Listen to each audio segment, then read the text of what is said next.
2015 లాస్ట్లో మాకు సూపర్ స్పెషాలిటీలో నేను మీనాక్షి మిషన్ మధురై మా గురుగారు రమేష్ అర్ధనారి అండ్ మోహన్ నరసింహన్ గారు.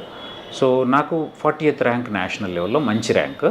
నాకు ఎక్కడైనా సీట్ వచ్చేది, కానీ అక్కడ చాలా మంచి సెంటర్ అని చెప్పి నేను మీనాక్షి మిషన్ హాస్పిటల్స్, అది ట్రస్ట్ హాస్పిటల్ మధురైలో ఉంటుంది. జిఏ సర్జరీ నా స్పెషాలిటీకి one of the best centre అండి. And it is a initial centre. ఇప్పుడు 20 ఏళ్ళ కింద స్టార్ట్. నేను పోయే వరకు అంటే నేను I was 8th or 9th candidate, అంటే అన్ని ఏళ్ళ ముందు స్టార్ట్ అయింది. సో జిఏ సర్జరీ అనేది వెరీ ఫ్రెష్ డిపార్ట్మెంట్ అండి. ఇప్పుడు మిగతా మీకు ఇంటున్న పీడియాట్రిక్స్, ఆర్థోపెడిక్స్ అని కొన్ని ఏళ్ళ కింద స్టార్ట్ అయినాయి. జిఏ సర్జరీ అనేది hardly 20 years back, 15 to 20 years back start అయిన బ్రాంచ్. అప్పటిదాకా మేము చేస్తున్న సర్జరీలన్నీ జనరల్ సర్జరీలే, కొంచెం అడ్వాన్స్ చేయగలిగే వాళ్ళు చేసేవాళ్ళు అంతే తప్ప దీనికంటే ఒక స్పెషాలిటీ లేదు జీర్ణ వ్యవస్థకు సంబంధించి డీల్ చేయడానికి. అయితే అక్కడ స్టార్ట్ అయినప్పుడు పోయాను, అక్కడ అయిపోయింది. 2.5 years అయింది. లాస్ట్ 3 months ఏం చేస్తామంటే మేము సూపర్ స్పెషాలిటీలో లివర్ ట్రాన్స్ప్లాంట్ ట్రైనింగ్ వెళ్ళాలి. నాకు యాక్చువల్గా IVIS ఇంటర్నేషనల్ విజిటింగ్ స్కాలర్గా నాకు నా ప్రొఫైల్ చూసి మా బాస్ రికమెండేషన్ ఏదైతే రాసిండో నా ప్రొఫైల్ చూసి నాకు కొరియాలో, సౌత్ కొరియాలో ఫ్రీగా 6 monthsకి ట్రైనింగ్ ఒప్పుకున్నారు. కానీ మనకు ఆబ్వియస్లీ ఫ్లైట్కి డబ్బులు లేవు. సో ఇంకా దాన్ని విత్డ్రా చేసుకున్నాను. సో జీవితంలో ఎన్నో వదిలిపెట్టుకున్నా, దాన్ని కూడా అది చాలా బాధేసింది నాకు యాక్చువల్గా, కానీ తప్పలేదు, వదిలేసుకున్నాను. సో ఏంటి నెక్స్ట్ ప్లాన్? ఢిల్లీలో ఒక సెంటర్ ఉంటుంది, దానికి వెళ్ళాలంటే దానికి 6,000 రూపాయలు కట్టాలి. పాపం మా సార్ ఫోన్ చేసి కట్టలేడు వాడు, మీరు ఫ్రీగా చేసుకుంటే తీసుకున్నారు. అయితే పోదాం అనుకున్నప్పుడు నాకు మంచి మిత్రులండి. నా జీవితంలో నాకేమన్నా ఆస్తి ఉందంటే నా చుట్టూ ఉండే ప్రపంచం, నా ఫ్రెండ్స్, నా ఫ్యామిలీ, వీళ్ళండి. నా ఫ్రెండ్స్ చాలా గొప్ప వాళ్ళు, ఏడికి పోయినా కానీ. ఇప్పుడు కూడా టీం 11 మందిని చూశారు కదా, దే ఆర్ లైక్ ఫ్యామిలీ. అయితే పోదాం అనుకున్నప్పుడు అప్పటిదాకా నాకు డబ్బా ఫోన్ ఉండేది కదా. Though I was a final year student and super స్పెషాలిటీలో ఫైనల్ ఇయర్ స్టూడెంట్కి చాలా అది ఉంటుంది, పెద్ద మనిషిలాగా ఉంటుంది. ఎందుకంటే వాళ్ళ కింద జనరల్ సర్జరీ పీజీలు, FNB వాళ్ళు ఇంతమంది 11-12 మంది ఉంటారు. అయినా కానీ అందరికీ స్మార్ట్ ఫోన్లు ఉండేది, నాకు ఒక్కడికే డబ్బా ఫోన్ ఉండేది. అయితే పోతున్నప్పుడు ఏంది, 2 పిల్లలు నమితాని నేను అక్కడ వదిలేయాలి. చిన్న పాప మిన్ను, చిన్న పాప. సో వదిలేసి వెళ్తున్నప్పుడు వెంకట్ అని చాలా మంచి మిత్రుడు, బెంగళూరు బ్యాప్టిస్ట్లో ఇప్పుడు HOD అండి, చాలా మంచి, అంటే చాలా ప్రేమ. గంగాధర్ అని ఇంకో ఫ్రెండ్ ఉంటాడు. వీళ్ళిద్దరూ ఉండి, అన్న నువ్వు మంచి ఫోన్ కొనుక్కోవాలన్నా, అక్కడ నుంచి వదినకి ఫోన్ చేయొచ్చు, నువ్వు మంచి ఫోన్ కొనుక్కోవాలంటే. అరే మంచి ఫోన్ కొంటే గంగాధర్ ఎప్పుడు అన్న 6,000 రూపాయలు, అప్పుడు 6,000కి లీనోవా వచ్చేది. 6,000 రూపాయలు అంటే ఒక సంవత్సరం మన జీవితకాలం అతలాకుతలం అవుతుంది అన్న, వద్దన్నో అని ఫస్ట్ నిర్ణయించుకొని మేము కాదు. బట్ వెంకట ఏం చేసిన తెలియగా, విమల్ నా మాటిను, 6,000 నేను ఇస్తా, నీ దగ్గర ఉన్నప్పుడు చెయ్యు, కానీ నువ్వు కొనాల్సిందే, నమ్మితాకు నువ్వు వాడి నుంచి ఫోన్ చేయాల్సిందంటే.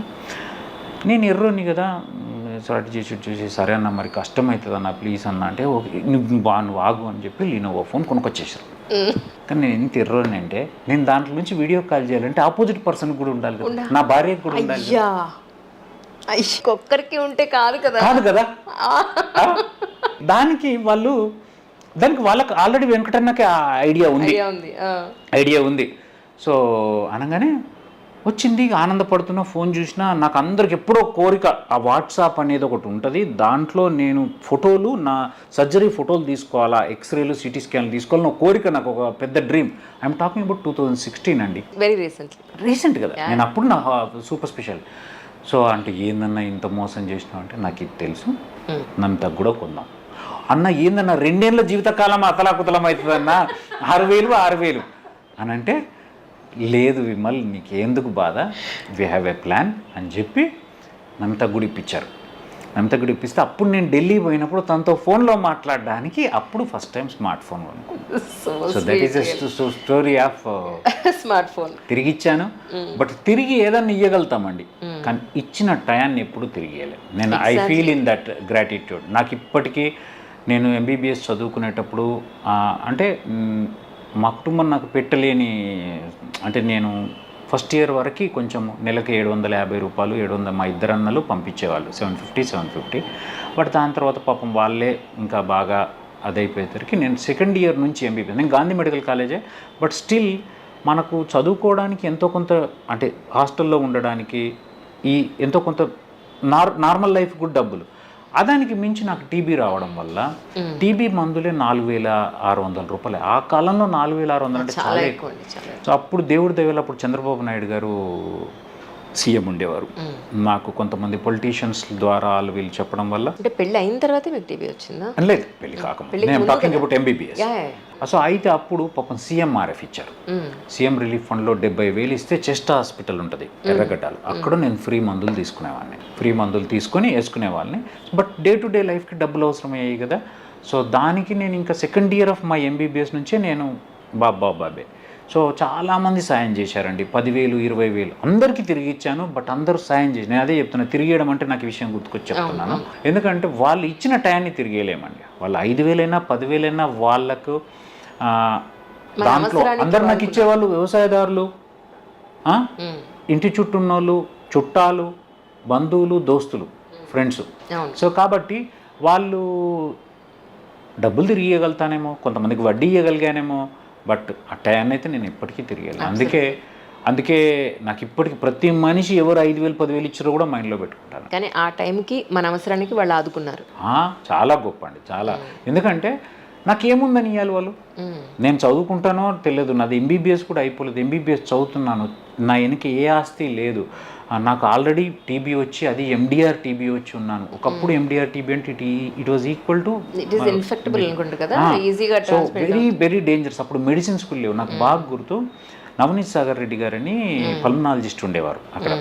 ఆయన ఒకటే మాట అన్నాడు, చూసి అప్పటికి 3rd time recurrence, 2nd time కూడా 2 సార్లు ఎందుకు రికర్ అయింది, నేను ఎంసెట్ వీటి గోలలో పడి ఆ గోళీలు సరిగ్గా డబ్బులు లేక సరిగ్గా వేసుకోక, డబ్బులు లేక ఒక పాయింట్, 2nd పాయింట్ ఈ చదువులలో పడి నేను ఏ రోజు నెగ్లెక్ట్ చేసి, నాకు తెలియదు దానికి. చాలా చాలా ప్రాంప్ట్గా వేసుకోవాలి టాబ్లెట్స్. చాలా ప్రాంప్ట్ అంటే నేను ఏ స్టేజ్కి వచ్చిందంటే 3rd టైం వచ్చినప్పుడు 2 ఏళ్ల పాటు వాడాల్సి వచ్చింది. 14 టాబ్లెట్స్ అండ్ 1 ఇంజెక్షన్, కెనామైసిన్ అనే ఇంజెక్షన్. ఆ ఇంజెక్షన్ వేసుకుంటే విపరీతమైన నొప్పులు వస్తాయండి, బ్లడ్ గారేది, మా అమ్మ ఏడిచేది పాపం బ్లడ్ వచ్చినప్పుడల్లా. సో రోజు ఇంజెక్షన్ చేసుకోవాలి అండ్ చాలా ఎఫెక్ట్. ఇప్పటికీ టినిటస్ ఉంటుందండి, నా చెవిలో గిర్రమని తిరుగుతుంటుంది. నేను వేసుకునే టాబ్లెట్ల వల్ల మొత్తం పెరిఫెరల్ న్యూరోపతి వచ్చి ఈ కాలుకి ఇక్కడ సెన్సేషన్ పోయి విపరీతమైన కాలు నొప్పి వచ్చేది. వెనకంతా బాడీ అంతా గుల్లలు అయ్యేది. అండ్ ఐఎన్హెచ్ 3.5 years వాడడం వల్ల ఒక 4-5 ఏళ్ళు విపరీతమైన ట్రెమర్స్, ఇట్లా అంటే నేను అన్నం తింటుంటే కూడా ట్రెమర్స్ వచ్చే స్టేజ్కి వెళ్ళాను. అట్లా దానికి కావాల్సిన మందుల కోసము ఇదంతా ఒక స్టోరీ. సారీ అంటే ట్రాజెడీ స్టోరీ చెప్తున్నాను. సార్, ప్రతి మనిషి కూడా ఒక స్టేజ్ దాటిన తర్వాత ఒకసారి వెనక్కి తిరిగి చూసుకుంటే మన జీవితం ఇంకెవరికైనా డెఫినెట్గా ఇన్స్పిరేషన్ ఇస్తుంది సార్. ఇన్స్పిరేషన్ అనేకంటే ఎంజాయ్ మై లైఫ్ అండి. ఇన్స్పిరేషన్ ఇస్తే సంతోషము. బట్ నేను నమ్ముతుంది ఏంటంటే ప్రతి ఒక్కరికి స్టోరీ ఉంటుందండి. మీకు కష్టాలు ఉంటాయి, ప్రతి ఒక్కరికి స్టోరీ ఉంటుంది. నేనేమంటా అంటే ఆ స్టోరీని బేస్ చేసుకొని చాలా పాజిటివ్గా నలుగురికి హోప్ ఇచ్చే స్టేజ్కి రావాలంటాను. అంటే 2 రకాల మనుషులు తయారవుతారు. కష్టాల నుంచి వచ్చిన వాళ్ళు కర్కోటకంగా తయారయ్యే వాళ్ళు ఉన్నారు. అండ్ ఇట్లా ఇంకోళ్ళకి జరగొద్దు, ఇట్లా నలుగురికి జరగొద్దు, నేను ఇంకో నలుగురికి ఏదో ఒకటి చేసే స్థాయికి రావాలి అని దాన్ని ఒక బ్లెస్సింగ్ లాగా తీసుకుని, నేనైతే నా పేదరికాన్ని కావచ్చు, కష్టాలని కావచ్చు, నేను ఇప్పుడు ఈ స్థాయికి వచ్చినా బయటికి చెప్తున్నా. కానీ చాలామందికి నా ఊర్లో నాకు కష్టాలు ఉన్నట్టు కూడా తెలియదు. నా ఫ్రెండ్స్ అయితే నేను ఎంబీబీఎస్లో ఉండగా ఈయన ఏదో ఉన్నోడు కొడుకు అనుకునేవాళ్ళు. నాకు అలవాటు కూడా లేదు చెప్పేది. ఇప్పుడు మీరు అన్నట్టు ఎందుకు చాలామంది ఈ మాట చెప్పడం వల్ల ఏమవుతుందంటే, ఏదో నా గొప్పలు చెప్పుకోవాలని కాదండి, నేను చెప్పినా చెప్పకపోయినా ఇప్పుడు ఐఎమ్ డూయింగ్ గుడ్, నాకేం ప్రాబ్లం. బట్ నేను అనేది ఏంటంటే నిజంగానే I can do it. First time చెప్పడం ఎప్పుడు చదివినా టెట్ టాక్ అప్పుడు. యాక్చువల్గా టెట్ టాక్ అప్పుడు వాళ్ళు నా లైఫ్ స్టోరీ అడిగినప్పుడు నేను కొద్దిగా సంకోచించాను. చాలామంది ఎట్లా తీసుకుంటారో, వీడేదో వాడు గొప్పలు చెప్తున్నాను అనుకుంటాడేమో అని చాలా మొహమాట పడ్డాను. బట్ అది చెప్పిన తర్వాత దానికి వచ్చిన రెస్పాన్సు, ఇప్పటికీ దాన్ని బుక్ చేసిన తర్వాత చాలామంది చదివి చాలామంది రెస్పాండ్ అవుతున్న విధానం, ఓహో నేను ఎప్పుడు నమ్ముతాను ఈ ప్రపంచం చాలా మంచిది, చాలా మంచోళ్ళే ఎక్కువ మంది ఉన్నారు, అందుకే మనం ఇంత హ్యాపీగా ఉన్నాము, అందుకే గంత చిన్న స్థాయి నుంచి కూడా ఇక్కడికి రాగలిగే అవకాశాలను ఎవరు మనను తన్నలేదు అని నమ్ముతాం. సో కాబట్టి చెప్పాలి.